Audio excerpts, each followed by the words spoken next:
For decades, the name Detroit diesel meant raw power, the kind that moved mountains and built nations. But not every engine lived up to that legend. Some were triumphs, like the unkillable 671 that ran for millions of miles.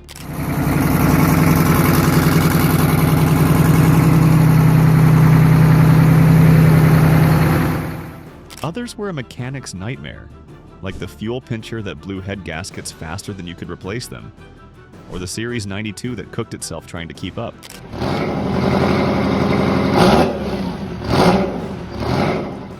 Today, we're cutting through the marketing fluff to deliver a verdict. The 10 best and worst Detroit diesel engines based on hard science and the brutal truth from the shop floor. We're counting them down from the absolute bottom to the undisputed king. This list will focus on the most impactful examples, so not every Detroit diesel engine will be covered. Let's start at the bottom of the pile, the 8.2-liter fuel pincher. This engine represents a moment in Detroit diesel's history when they strayed far from what made them great.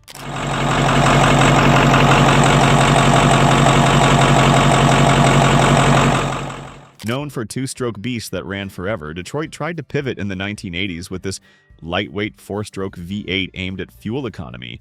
But instead of being a game-changer, it became a warning sign. 8.2-liter Detroit oil-burning something or another. It ain't a powerhouse, so I don't know what we want to call it. Unlike Detroit's famed two-strokes, like the 671 or 8V71, the 8.2-liter didn't have wet or even dry sleeves. It used a parent bore block, which meant no sleeves at all. Rebuilding it required machining or total replacement, making it more disposable than durable. It was plagued by blown head gaskets, cracked blocks, and oil leaks, and parts availability quickly became a nightmare. The biggest insult, it just didn't last. While a 671 could go a million miles with basic care, the 8.2-liter often didn't make it halfway there without major issues. Its power output wasn't bad, around 165 to 230 horsepower, but reliability was horrendous. This engine sets the tone for our countdown. Not all Detroits were created equal. The fuel pincher may have had good intentions, but it completely missed the mark in durability and design. When we get to engines like the Series 60 or even the Series 53, you'll see just how much better Detroit could do. That's why the 8.2-liter takes its well-earned spot at the bottom. After the 8.2-liter fuel pincher, you'd think things could only improve, and they do. The Series 92 engines had potential. Launched in 1974, they were Detroit Diesel's bold answer to growing horsepower demands. With 92 cubic inches per cylinder and configurations ranging from 6 to 16, these two-stroke monsters were engineered to deliver serious power. A turbocharged 8V92 could crank out 450 horsepower or more, and the sound was unmistakable, that screaming Detroit wail at full throttle.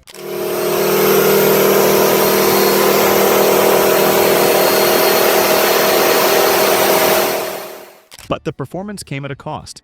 These engines ran hot, blisteringly hot. Their cooling systems often struggled under sustained loads, and that heat caused all sorts of problems. Blown head gaskets, compromised O-rings, coolant leaks, and premature wear. While they used wet sleeves, a feature that in theory made them more serviceable than the 8.2-liter, many operators found themselves rebuilding these engines far more often than they expected. That kind of downtime adds up fast, especially in commercial fleets, so why not drop the entire 92 series to the bottom? Because not all of them were created equal. The 6V92 in particular stood out as a more reliable and better balanced workhorse, and we'll get to that later. But the rest of the lineup earns this spot because while they delivered incredible output, they often failed to deliver lasting performance. Compared to engines like the 671 or even the Series 53, the 92s were temperamental. Power without reliability doesn't cut it, especially when your livelihood depends on it. The Detroit Diesel Series 53 earns its spot at number 8, not because it was unreliable, far from it, but because it was limited. Introduced in 1957, the 53 series was Detroit's compact answer for lighter-duty applications. With 53 cubic inches per cylinder, it came in 2, 3, 4, and 6 cylinder configurations, topping out around 210 horsepower in the 653. These engines were designed to be small, simple, and rugged, not high-performance powerhouses.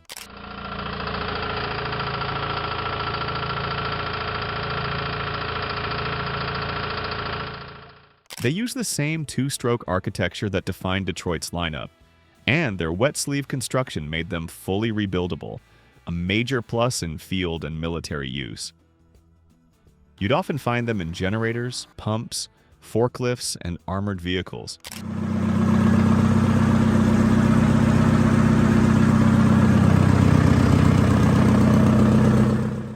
Operators love their mechanical simplicity, ease of service, and parts interchangeability across configurations.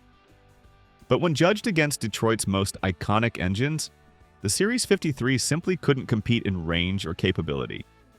It lacked the torque, cooling system design, and long-haul stamina required for trucking or heavy vocational use. At high RPMs, which the smaller displacement encouraged, they ran hotter and wore faster. Their sound, too, was shrill compared to the deeper growl of larger Detroits, making them less favored in marine or over-the-road settings.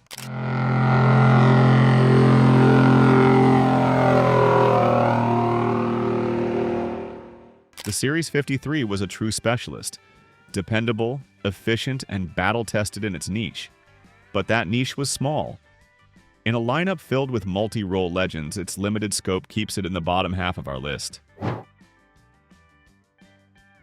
The 6V92 earns its place at number 7 because, unlike its troubled siblings in the Series 92 family, it managed to strike a rare balance between power and practicality.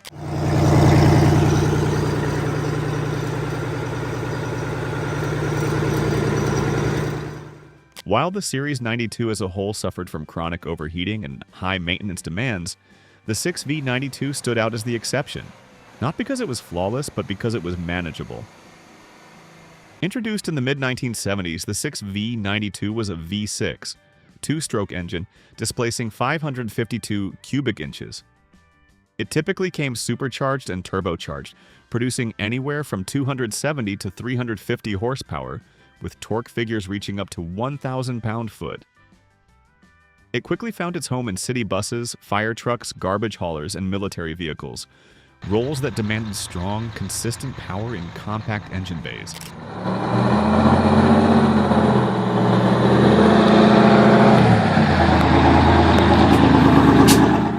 While it still inherited some of the Series 92's weaknesses, namely heat sensitivity and the need for attentive maintenance, the 6V92 was less prone to the catastrophic failures seen in the 8V92 and larger versions. It was more forgiving and, with disciplined upkeep, could deliver a respectable service life. Like most other Detroits, it featured wet sleeve liners, making rebuilds possible without pulling the block, a key advantage for fleet operators. One standout trait was its adaptability. It could be tuned for different applications, and its compact V6 layout allowed it to fit into tight spaces where inline engines simply wouldn't go. It maintained that trademark Detroit bark, and when running properly, it was a beast for its size.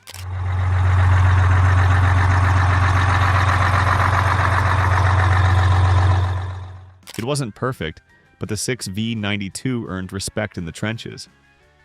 It's here at number 7 because it delivered reliable service in some of the toughest roles, redeeming at least one chapter of the Series 92 story. The Detroit Diesel Series 110 lands in the middle of this list because it was both a stopgap solution and a foundational stepping stone. A powerful engine with clear strengths, but not without its flaws.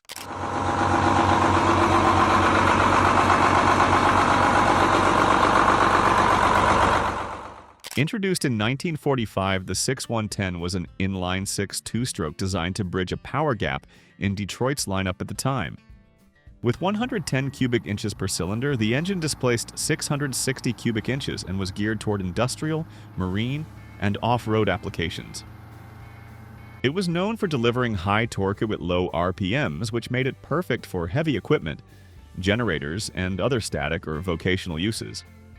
Like most Detroit two-strokes, it featured unit injectors, a roots blower, and wet sleeve construction, allowing for in-frame rebuilds, a huge benefit in remote operations. Where it struggled was in high rev or sustained high load environments.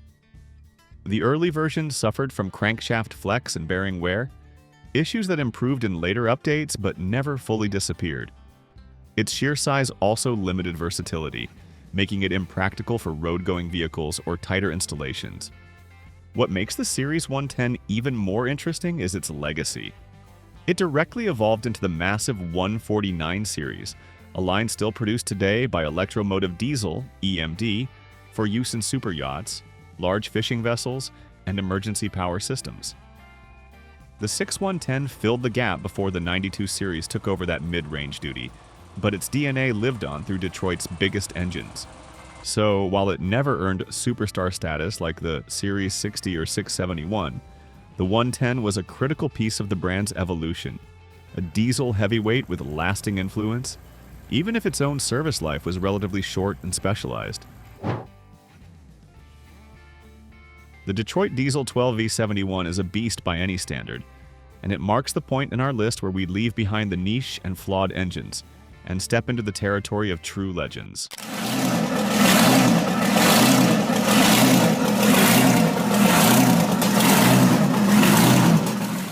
The 12V71 was introduced in the late 1950s as part of Detroit's ever-expanding 71 series, and it quickly became a go-to power plant for those who needed raw, reliable muscle in high-demand environments.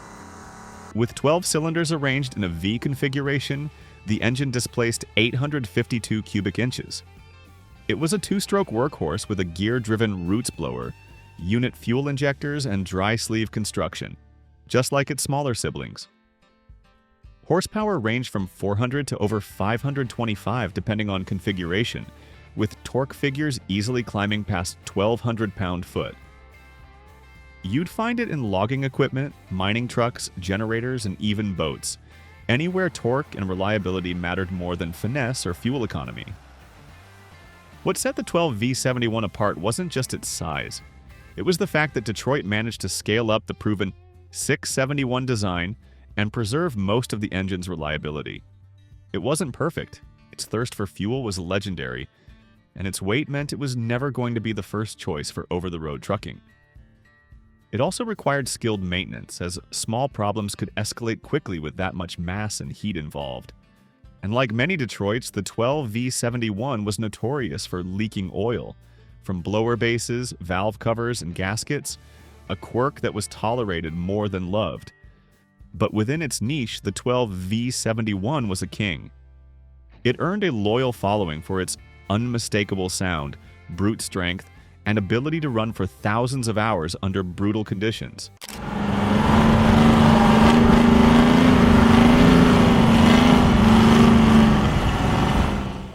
It lands at number 5 because it was a serious engine for serious work, one that combined Detroit's modular brilliance with sheer force, but its limited versatility keeps it from climbing higher. The Detroit Diesel 8V71 was the backbone of countless heavy-duty applications, and it earns the number 4 spot because it struck an ideal balance between power, reliability, and practicality.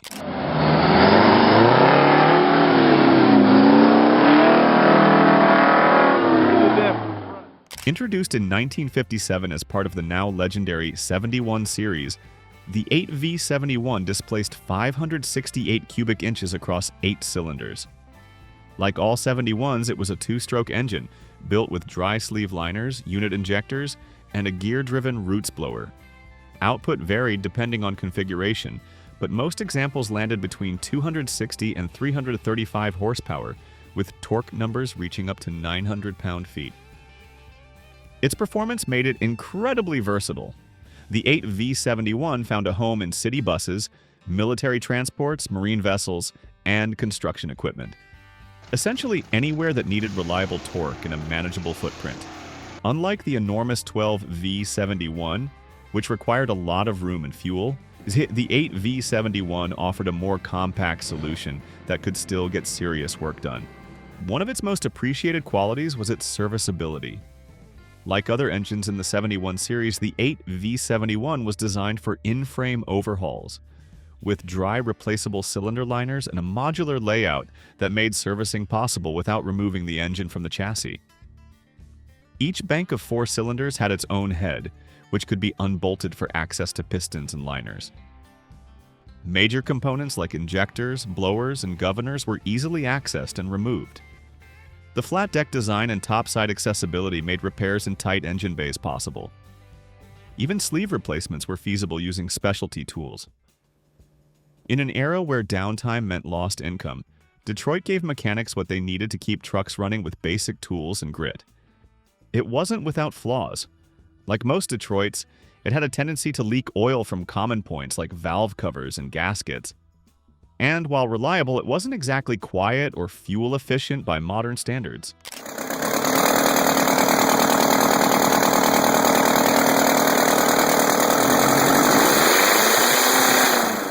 But what set the 8V71 apart was its simplicity, accessibility, and the way it carried Detroit's two-stroke philosophy into real-world utility. It delivered strong performance in a practical package and proved itself over millions of miles, earning its rank as one of the best balanced engines Detroit diesel ever built. Few engines in history have earned the kind of reputation the Detroit Diesel 671 has.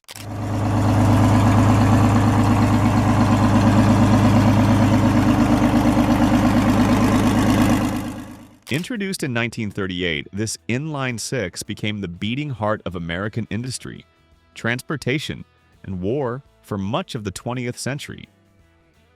Displacing 426 cubic inches and producing between 170 and 238 horsepower, depending on the version, the 671 wasn't about flash. It was about getting the job done. And for over 5 decades, it did exactly that. Built on Detroit's now legendary two-stroke architecture, the 671 featured a gear-driven roots blower, dry sleeve liners, and unit injectors. It shared design DNA with other engines in the 71 series, but the 671 became the most iconic. You could find it in everything from buses and fire trucks to boats, bulldozers, and backup generators. It served in World War II on tanks and landing craft. For many, this engine was Detroit diesel. Part of what made the 671 so successful was its reliability under abuse. Like the 8V71, it could be rebuilt in-frame thanks to modular components, a flat deck, and accessible cylinder heads. Even piston and liner service could be done with the engine in place. Its simplicity made it ideal for field repairs.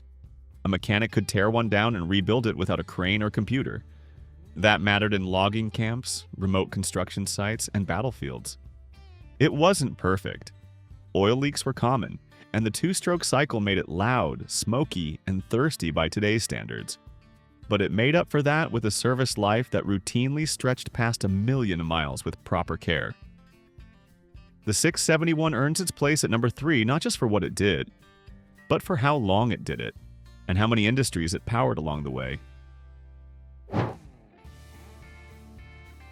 When Detroit Diesel launched the Series 60 in 1987, it didn't just release a new engine, it redefined what a heavy-duty diesel could be.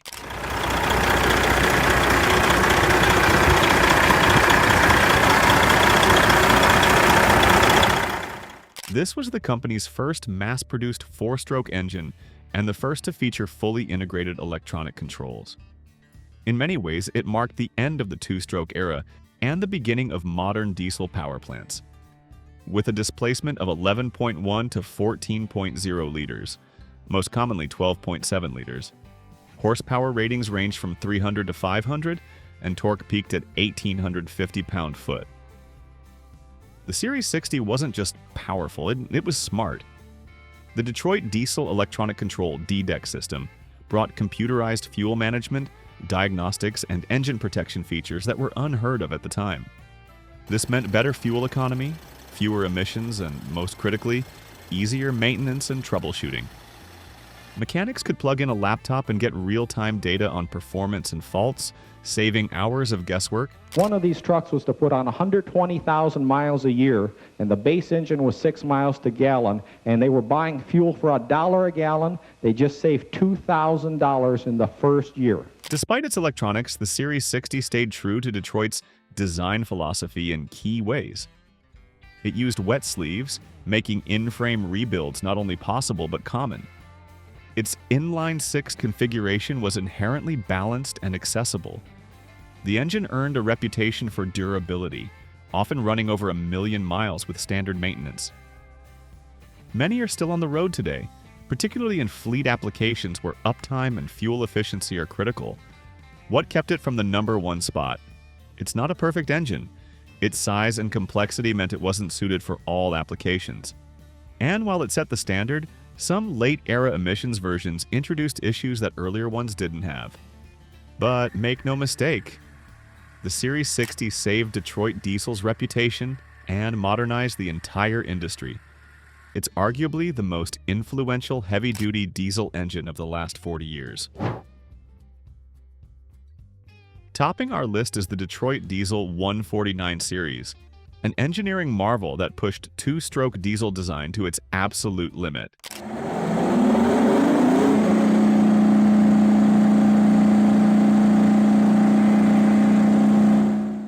Originally introduced in the 1960s and refined through the 1980s, this series was built for one thing: extreme duty performance. Whether it was the 8, the 12, or the jaw-dropping 20 V149, these engines weren't just big, they were massive, loud, and capable of producing up to 2,000 horsepower.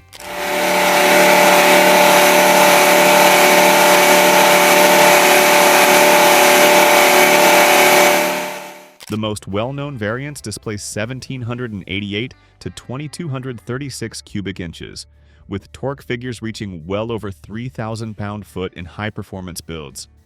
The 149 series didn't show up in highway trucks. It was too large and too thirsty for that world. Instead, it found a home in marine propulsion, mining haulers, oil rigs, military equipment, and generators.